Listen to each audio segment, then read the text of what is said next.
Today we will be studying the third part of Anapanasati, the third tetrad or set of steps, which has to do with the citta, the mind or heart. And it is known as Cittanupassana Satipatthana, the contemplation of the citta, foundation of mindfulness.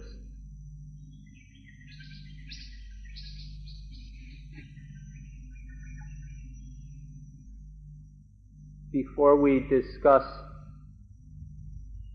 the third tetrad specifically, I'd like to point out a very important fact about the practice, which we have omitted so far. We forgot to mention it.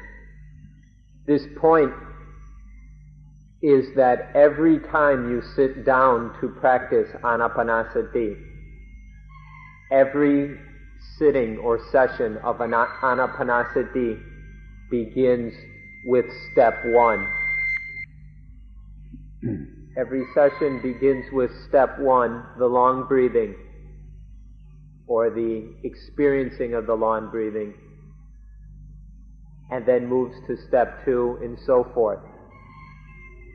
So, at this point in the practice where you're all still working on step one, obviously you begin at step one. But later, as you progress into later steps, you still have to begin each sitting with step one, and make sure you can do that step at that sitting, and then move on to step two, and so forth. All the steps are dependent upon each other, so each sitting, each session begins with the very first step, experiencing the long breathing.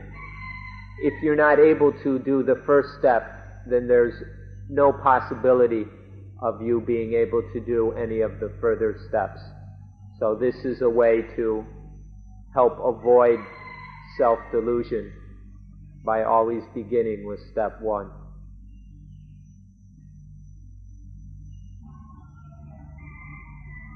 So after successfully completing the first two tetrads, then we can begin to work on the third tetrad, the contemplation of mind. So in the first step of this tetrad, which we can call contemplation of the mind, or we can say experiencing the mind in all its aspects. In this first step of the third group, then we need to see the different states of mind that have taken place throughout the practice. Since the beginning of the practice up until this point, there have been a variety of states of mind. What state is the mind in when it experiences the long breathing, or the short breathing, or contentment, or happiness, and the various things that have been happening?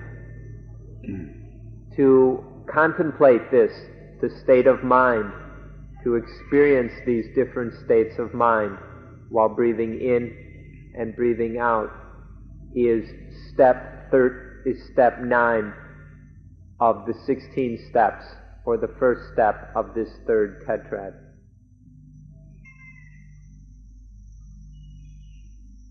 So in this step, we need to examine the different characteristics of mind, the different kinds of mind states, or states of mind that happen. There are a variety of different states of mind and ways of talking about them.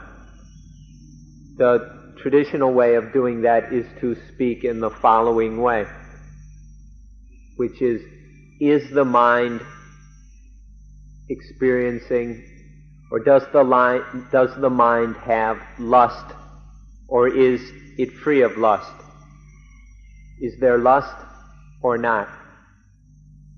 This is one way to contemplate the mind. When we say the word lust, this has a variety of meanings as well. Both sexual lust, but also the kind of lust we have for objects such as money, jewelry, gold, possessions, and then also the sort of lust we would have for a person, though not necessarily sexual lust, but the lust or kind of love that we have for various individuals. And so contemplating the mind to see whether there is lust or there is no lust is one way of experiencing the mind. The second important characteristic of mind that needs to be noted is that of tosa, or anger, hatred, aversion. Sometimes aversion or anger will arise towards some external object, a person or thing that has come into our awareness, and we feel aversion towards that thing. Or tosa can arise from within and be a sort of objectless, general kind of mood of aversion or ill will or anger. And so the second characteristic we're talking about now, which needs to be noted, is, does the mind have tosa, or is it free of aversion, ill will, anger, etc.? So being aware while breathing in and breathing out, knowing whether the mind is in a state of tosa or a state of being free of tosa. The next characteristic is that of moha, delusion. With moha, it can take various forms, such as doubt, when the mind is wondering in a state of uncertainty about what's really going on here, whether this is safe or not, what should be done, etc. Moha literally means to be lost or to be dark, to be dim. And so this characteristic means that in contemplating the mind we must note whether the mind is in a state of moha, delusion, ignorance, confusion, doubt, etc., or whether the mind is in a state that is free of moha. So with each breath, each in-breath and out-breath, note either the condition of moha or the condition of being free of moha. There's a simple way of comparing these three states of mind so that we can be aware of which is which as we experience them. For the first one of raga, lust, there is the tendency, whenever there is a wanting, a desiring, a pulling towards you, a trying to get of something, that is raga.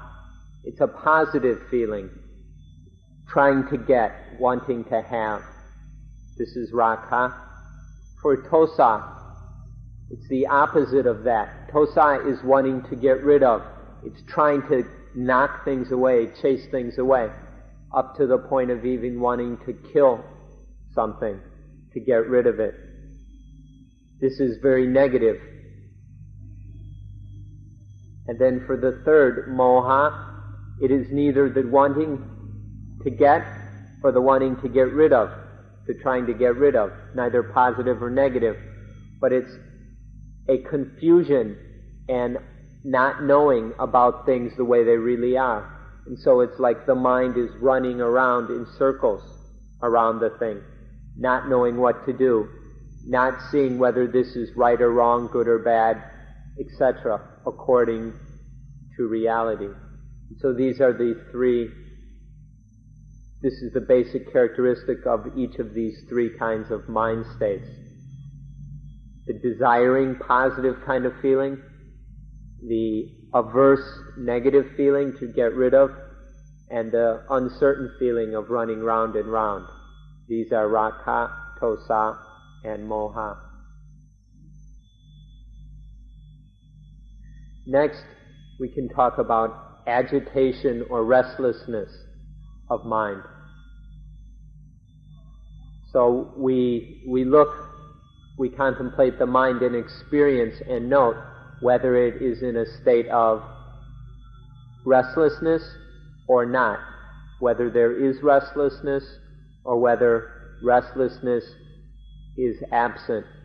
Restlessness is a condition where there is too much energy or the mental energy is out of control and the mind can't sit still. So it's an inability of the mind to rest. It's when there is no one-pointedness or one pinnacledness. The mind is not gathered together on that high pinnacle, and the mind is unable to rest and relax. This is what it is like when the mind is restless. So in order to know the different possibilities of mind states, we can use this perspective of observing the mind to see whether it is restless or not restless while breathing in and breathing out. Next is a state of mind which I won't tell you the Pali word for because it's difficult to remember, so we'll just talk about it in normal terms. This is a state of mind that we can describe as better than normal, or something that is more satisfying, more attractive, more worth having than normal. So we could say extraordinary states of mind. And so another angle on experiencing the mind is to contemplate whether there are states of extraordinariness or not, while breathing in and breathing out. The next pair of mind states are knowing whether the mind is in the highest possible state of mind or not. While breathing in and breathing out, noting whether the mind has achieved the most superior and exalted state of mind or not. Is that kind of mind been reached or not yet? The highest possible state of mind is the mind state of an enlightened being, of a perfected human being, of a saint, an arahant. And so for most of us, this state of mind is a bit difficult to know. So what this point is about is being aware of the current state of mind while you're experiencing it, and noting whether there is a higher state of mind than this, or that there is no higher state of mind. Knowing whether one's current state of mind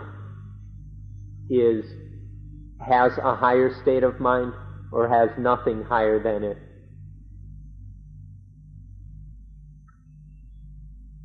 The next one is whether or not the mind is stable and steady, or we can say concentrated. So while breathing in and out, noting whether the mind is in a firm, stable, steadfast condition or not. Is the mind concentrated or not yet concentrated? This is what needs to be known while breathing in and breathing out. The last pair is knowing whether the mind has been liberated or not. whether the mind has been released and saved, emancipated or not. This comes down to, is the mind in a state of attachment to something, or is the mind free of attachment? Is the mind attached to something, clinging to something, or is this the mind which is void of all attachment? Knowing this, which of these two possibilities the mind is in, is another way of studying, contemplating, and experiencing the mind.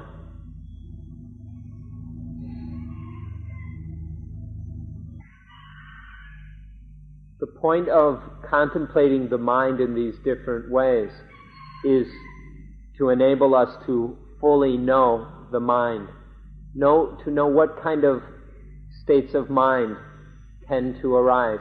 What are our habits of thinking? What are the habitual tendencies and states of mind? This can be observed through experiencing the various mind states as they arise in the way that we have just described. These different kinds of mind states are happening, and we need to be aware of them. We need to know what our tendencies and habits are. So we can do this by being aware of, by experiencing and studying the various mind states.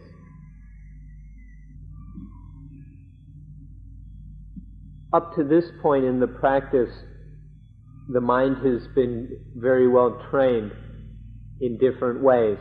It has developed a lot of self-control and the ability to avoid certain states of mind and the ability to give rise to other states of mind.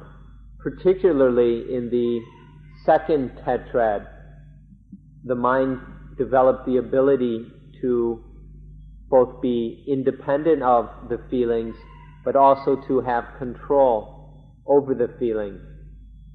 Now in step 10, the second step of the third tetrad, which we're discussing here, the mind, using this ability to be in control, can bring about a state of delight, of joyfulness, contentment, or happiness. There are many different words we can use, but the mind now has the ability to bring about a desirable state of mind, such as being delighted or being glad, joyful. And it has the ability to do this in different ways. And so we can use these different words to point out that the very well-trained and skillful mind can give rise to this kind of happiness or that kind of delight or this kind of contentment.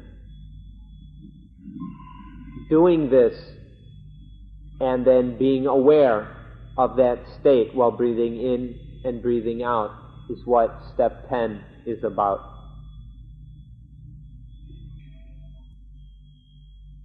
When we talk about the ability of the mind to make itself joyful or delighted, we need to point out that this is something very, very useful. When the mind is sad or sorrowful, through the ability to control the mind, we can let go of that sorrow and bring the mind into a joyful state. Or even when the mind isn't sad or sorrowful, still there is always the ability to bring the mind into a condition of gladness or delight. This can be quite useful because it often can be restful or help us to find the energy to do whatever tasks we need to do. This control of them over the mind in bringing about states of joyfulness or delight is a useful tool. And so at this point we practice that and we note it while breathing in and breathing out. Now when we talk about the word joyfulness or delight, this word has two levels of meaning. The first level is a worldly kind of delight that's based in the different senses, in sensuality, and in defilement. This is one kind of delight, which isn't the kind of delight we're talking about at this stage, because we're talking about the mind which has been highly refined through correct meditation practice. At this point, we're talking about the delight or joy of Dhamma, the delight or joy that comes with knowing Dhamma and with using Dhamma. So in this part, Dhamma is used, a method based in Dhamma is used in order to delight the mind, to gladden the mind.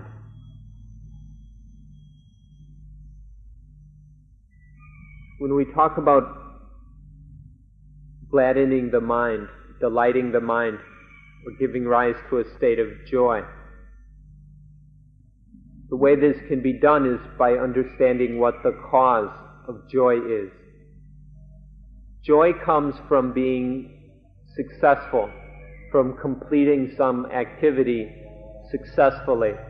Then one is satisfied or content with that success, and out of that satisfaction arises joy. And so in practicing step 10, we can note the various kinds of joy that have arisen throughout the practice. Specifically, we go back to the beginning and practice step 1 successfully. And there will be some gladness arising because of the successful completion of step 1 and being able to carry on doing it well. And then moving on to the others that happen, the other steps that take place. Reviewing them, and then when the mind sees that it can do them successfully, there will be a joyfulness will arise again. And so in this way we can experience joyfulness on different levels according to the different steps of the practice. And then we see clearly where the cause of joy is. That joy arises out of doing something successfully. One of the easiest ways to bring about an enjoyable state of mind, a pleasant, delightful state of mind, is to examine one's life and to reflect upon the fact of how fortunate one is to have come across the Dhamma, to appreciate the great fortune of being healthy enough and fortunate enough to come across the Dhamma, this truth that will enable one to be free of dukkha, that is, enabling one to practice a way of life in which dukkha is being overcome. This is great fortune. One can appreciate that this human birth hasn't been wasted, but that in being born a human, one is also has this opportunity to hear the Dhamma and then to practice it. In this way, in reflecting on this great fortune, there will come about also a great joy. This is a quite simple and easy method of gladdening the mind.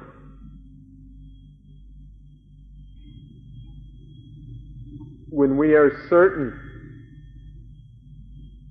that we will be able to and are able to extinguish dukkha, that we can bring an end to all suffering, all the spiritual problems. When we are positive and certain that we have attained the best and highest that man is capable of attaining, with this kind of certainty at knowing Dhamma, having Dhamma, practicing Dhamma, and benefiting from Dhamma, with this certainty, this kind of certainty is a very skillful trick or technique for gladdening and delighting the mind. After practicing step 10 sufficiently, meaning that we have developed the ability to gladden the mind in these different ways, so that at will, quite instantaneously, the mind can be brought into a state of enjoyment. The mind can be delighted in a variety of different ways. Once this has been done, and done consciously, with the mind noting or contemplating this ability, there's both the doing of it and the contemplation of the doing. When this has been fulfilled, then we can move on to step 11, which is concentrating the mind. Concentrating the mind in this step should not be very difficult, because it's something that we've been working on throughout the practice. Specifically in step 4, in calming the body conditioner, and step 8, calming the mind conditioner, the citta sankhan, or the feeling. In doing these things, the mind has become very skillful at being concentrated. And so, at this point, it should not be very difficult to concentrate the mind. When we talk about step 11 is concentrating the mind, we have to be careful about a point that many, many people misunderstand. Most people think that concentration, especially in meditation, means being able to sit like a block of wood or a lump of rock, where the body is stiff and immovable. This kind of concentration is possible, but it's not what we mean in step 11. It's too high a degree of concentration, too strong. In developing the deeper concentrations, which we call the jhana, and so far you've really only heard about the first jhana, but in the second jhana, third jhana, fourth jhana, and these higher and higher levels and more subtle levels of samadhi or concentration, up to the point where the body is able to stop breathing. These are very high levels of concentration, and they're not what we're specifically talking about in step 11. However, if the mind is able to develop these very high levels of concentration, it should have no problem with the lower levels of concentration. So that's what we're not talking about in step 11. What we are talking about is getting the mind in a state where it is fit and ready to work. To work, the mind needs energy, strength, stability, clarity, and characteristics like this. So in step 11, it's concentrating the mind so that it has these characteristics which are necessary for the mind to do work, or we can say for the mind to be able to do its duty. So in step 11, it is becoming very, very skillful in bringing the mind into a state where it is ready to perform its duty, where it is ready to work. In this case, the work is the meditation practice. In doing so, there will also arise joy within that, because when the mind is ready to work, there is energy, there is a lightness and a happiness that all come together when the mind is prepared and able to do the job that needs to be done. So step 11 is concentrating the mind, preparing the mind to do its duty.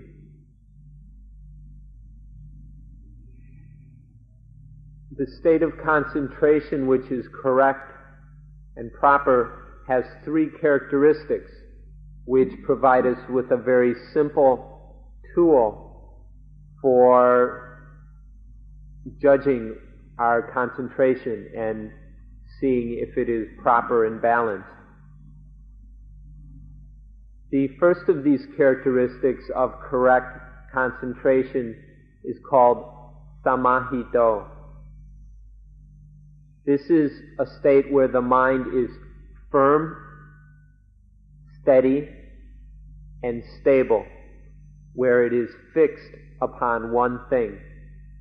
So this is the characteristic of samahito, stableness. The second is a condition where the mind is clean, clear, and pure. It is not obscured by any polluting or defiling factors. And this is called bodhisutto,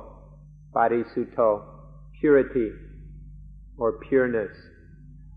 And the third is a state of being ready to work, being prepared to work, or we can say activeness. And this is called gamaniyo. So there are these three characteristics which you ought to remember, because these are the ways to check and see whether there is good concentration or not, correct concentration or not. These are samahito, stability or stableness, bodhisutto, purity or pureness, and then gamaniyo, activeness or activity. When these three characteristics are present, then concentration is correct. And please remember, this is the kind of concentration that we use in doing things, in working. And this is a kind of concentration that can be used not only in the meditation practice, but in doing any of the activities of life which must be done, which are required for survival. So remember these three things: samahito, stableness; bodhisutto, pureness; and gamaniyo, activeness. These three characteristics can be present no matter what position of the body. They can be present when there is walking. They can be present with standing. They can be present with sitting and with lying down.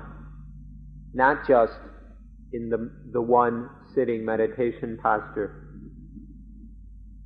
We can, somewhere in the scriptures, it says that if these three characteristics are present while standing, then we can call that divine standing.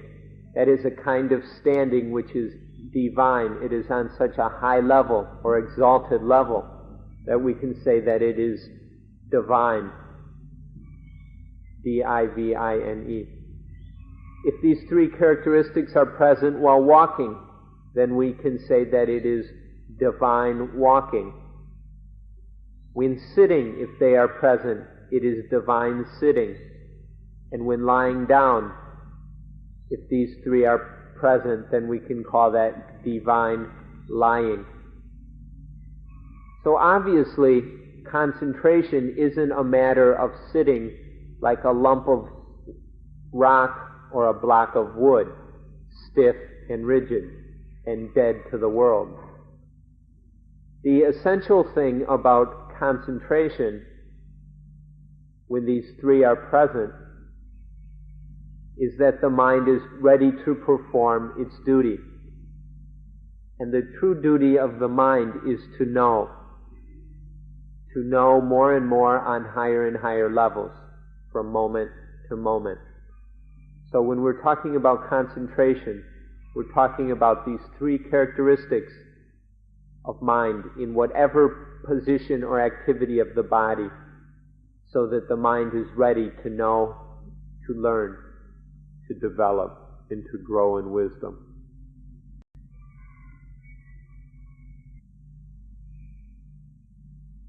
So this is called samahito, when the mind is well established, firm and stable, which we generally call concentration.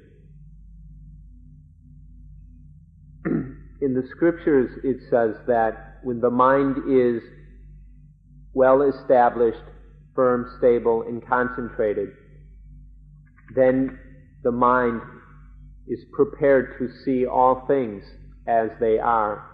When the mind is concentrated, it will, hard to translate this properly, when the mind is well established and concentrated, it is able to see all dhammas as they truly are, or it will see all dhammas as they truly are.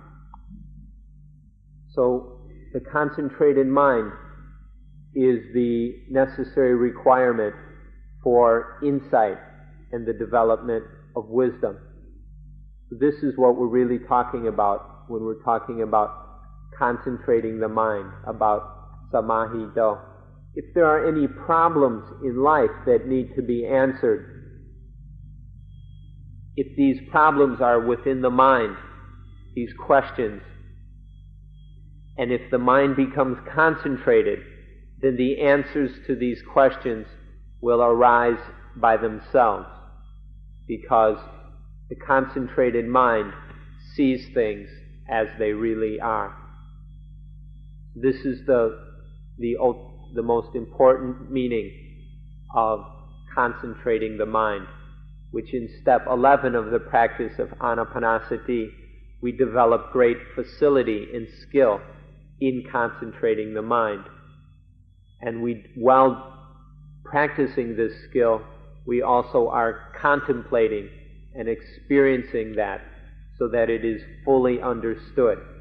It is not a semi-comatose activity, but is something that happens in full awareness and is done with complete self-control while breathing in and breathing out.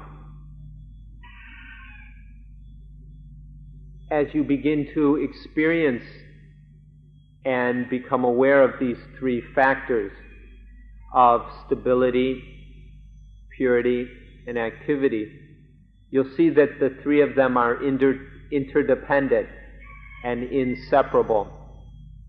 There cannot be purity of mind without stability of mind, and there cannot be activity of mind without the purity, and there cannot be the stability without that activity. The three come together, are inseparable, interrelated, and interdependent upon each other. When all three of them come together, then we can say that the mind is firmly established, well established. It's steadfast and stable, which is the word samahito. And so step 11 is fully exploring the possibilities and potentials of the concentrated mind, of the mind that is well established. When the mind is well established in this way, meaning that all three of these factors are present, then the mind is ready to solve any problems, whether they are natural problems related to this world here, to the normal, natural, physical, mental processes, or whether they're problems related to the supernatural world. In either case, the mind that is well established is a mind that is prepared to deal with and solve these problems. So the most important point of all this is that the mind that is well established or concentrated means that whether standing, walking, sitting, or lying down, the mind is well established and ready to solve any problem. This is the most important aspect of this point of step 11. So that the mind is ready to solve any kind of problem that might arise or that has already arisen. This is the meaning of samahito, one who has concentration.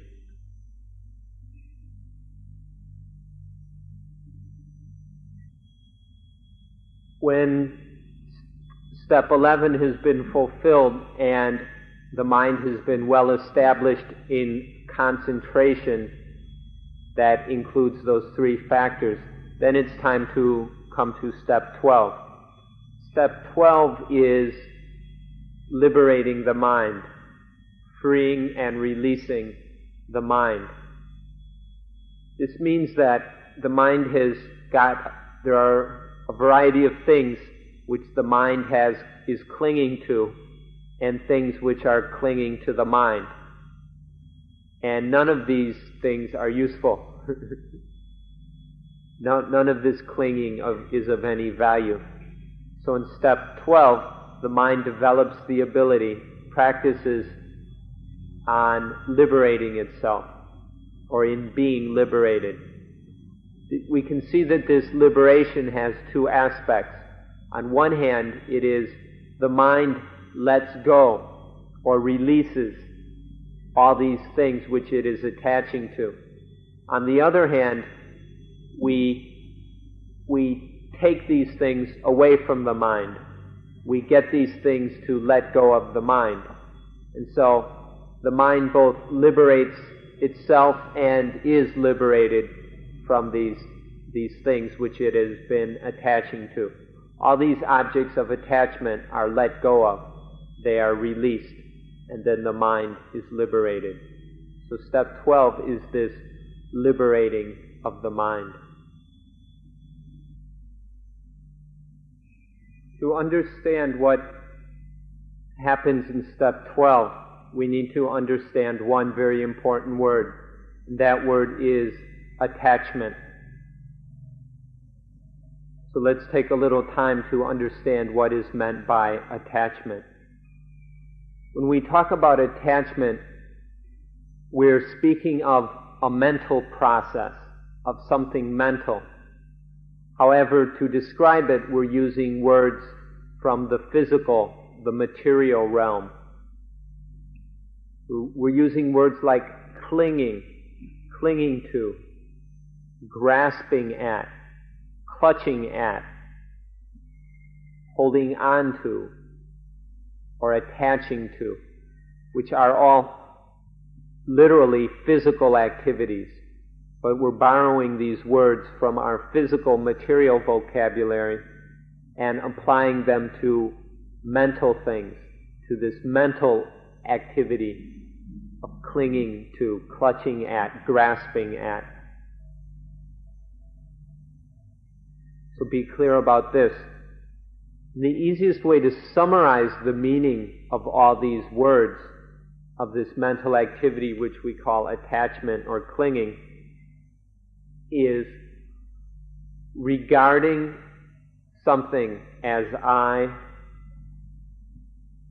or mine, regarding as I or mine. When any object is regarded as I or mine, then there is attachment and clinging toward that object.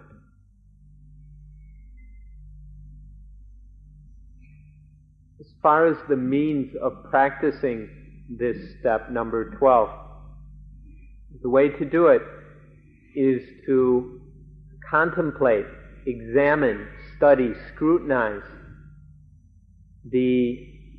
what happens when there is attachment.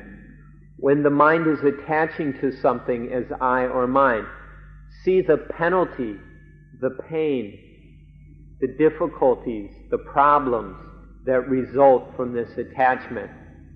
All attachment carries a punishment, an inevitable punishment. So to contemplate this punishment or penalty whenever there is attachment is the way of practicing step 12. To go along with contemplating and scrutinizing, studying the punishment of attachment, also study and contemplate the reward or joy of when there is no attachment. When there is attachment, the mind is heavy and burdened. When there is attachment, the mind is heavy and burdened. When there is no attachment, the mind is light and free. When there is no attachment, the mind is happy and joyful. So to see this happiness and reward of when there is no attachment, along with the penalty of attachment, when these begin to be seen clearly, then the mind will naturally begin to let go of things, will naturally stop attaching. So this is the way of practicing step 12. When we talk about liberating the mind, there are many, many, many objects of attachment from which the mind must be liberated. We can break these up into four categories. The first is related to sexuality, such as the objects, various physical objects in the world which elicit feelings of sexuality, or things we see, hear, smell, taste, feel, and think about. These are further objects of sexuality or of attachment to sexuality.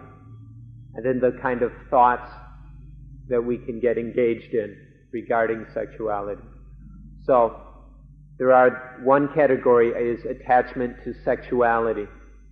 Another set of objects that we tend to attach to are our thoughts, opinions, beliefs, views, theories, etc., which are incorrect. We have all kinds of opinions and views and beliefs which we attach to. So this is a second set of objects of attachment. Third set of objects are traditional beliefs and practices. We all follow a variety of traditions, customs, and things both religious and secular, which are very superstitious. And this is a third kind of attachment, this attaching to all these customs, ways of dressing, ways of behaving, doing little rituals at sporting events and things like this.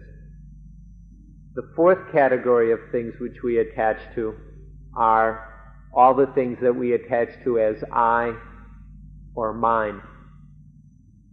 So these are four groups of objects which we attach to. And then by observing these, contemplating them, both in seeing the pain and punishment of attachment and the joy and freedom of non-attachment, then the mind will automatically liberate itself from these things by just realizing the truth of attachment and non-attachment to these four categories of things which are attached to. So this issue of attachment is very, very important. In Christianity, there's also concern with the problem of attachment. And we can see in the primary symbol of Christianity, in the cross, there is the eye and the cutting of the eye, which shows that Christianity also teaches the getting rid of, the cutting off of attachment to things is I, getting rid of selfishness. This is in the teaching not only of Buddhism and Christianity, but all the true religions as well. They all are teaching that we must be free of attachment. This is because attachment to things as I and mine is the origin and source of all defilement or all sin. All the defilements of the mind and heart come from and are rooted in this problem of clinging and of attachment. So this is why we need to be interested in it, and that's why in step 12 we really study and scrutinize both attachment and non-attachment and begin to liberate the mind. We can also talk about things, when we talk about the things which the mind attaches to or which we attach to, or things that the mind must be liberated from, we can also talk about the 5 hindrances. The 5 hindrances are feelings which arise from within the mind, from the depths of the mind, out of our habits and tendencies of thought. And these are 5 in number. There is the hindrance of sensual desire. This is a kind of sensual desire which has no specific object. It's more of a mood or attitude of sensual desire. The second one is the hindrance of ill will. The third is the hindrance of sloth and torpor or dullness of mind. The fourth is restlessness and agitation of mind, and the fifth is doubt. These are the 5 hindrances, and these are things which the mind must be liberated from.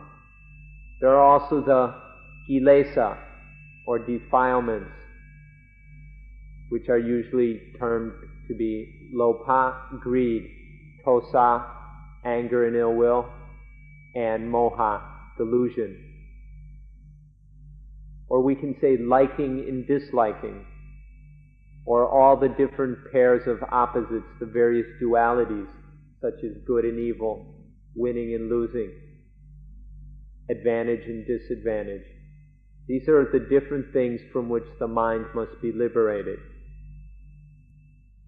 And so in step 12, there is this study and scrutiny of attachment, the things that are attached to, the penalty of that attachment, and then non-attachment, the benefits of living, of living free of attachment, the happiness and lightness and freedom of non-attachment.